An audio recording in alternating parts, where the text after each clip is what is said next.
Rosbash, nava min Niki. نیکی معلم آ بریتانیایە و 77 ساڵیە لەگەڵ چەند زمانێن فێری زمانی کوردی دەبە پێدا ئاخەوە و پێدەنویسە. Barasti, jibo min bashbu. پشتی ئێریشا سەدام حوسێنا لەسەر کوردێن باشووری کوردستانەیە ساڵە 1991 کۆ لە دنیای دەنگڤە دەدە نیکی ماڵم باڵاوخەیە دەدە سەرسەرپێهاتیên کوردان و چەند و زمانێ کوردی. Koden Iraqe, je Saddam Hussein diravinen.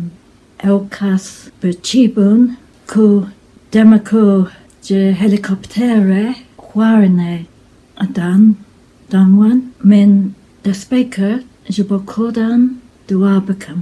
Jibeveyeke, min hauda kurdi ba'alamam. نیکی معلم کو به هر سێزاراوایên کوردی کورمانجی زازاکی و سۆرانی دکاره بەئاخەوە ji bo baştir fêrî vî zimanî bibe ji mala xwe ya ji Ewropayê li ser înternetê bi mamosteyên Kurdiyên li Stenbolê re dikeve pêwandiye.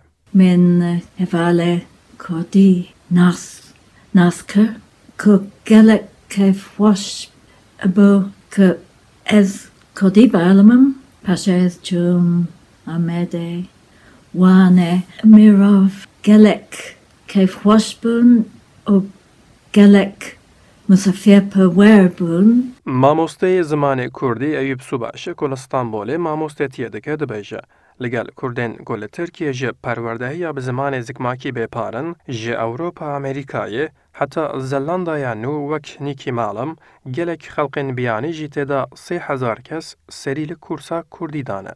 Kursên ji bo zêdetir ji bo xwandin û nivîsîn û pêşvebirina Kurdî vekirin.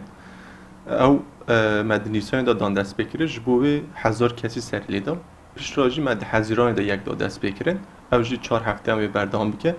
2100 kes tiştekî wisa serî lêda. Ji Rojava û Başûr jî hene wekî di mesela ji Özbekistanê hene, Yeni Zelandayê hene, Awropayê Fransa be, İsveç be, Almanya be, Amerîka be, ji gelek cihan kursiyerên me hene.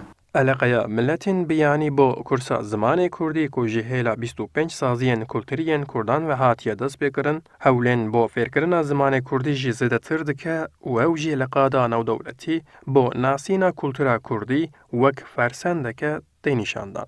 min gelek çay vexwa Ercan Da, Kurdistan 24 İstanbul. min the speaker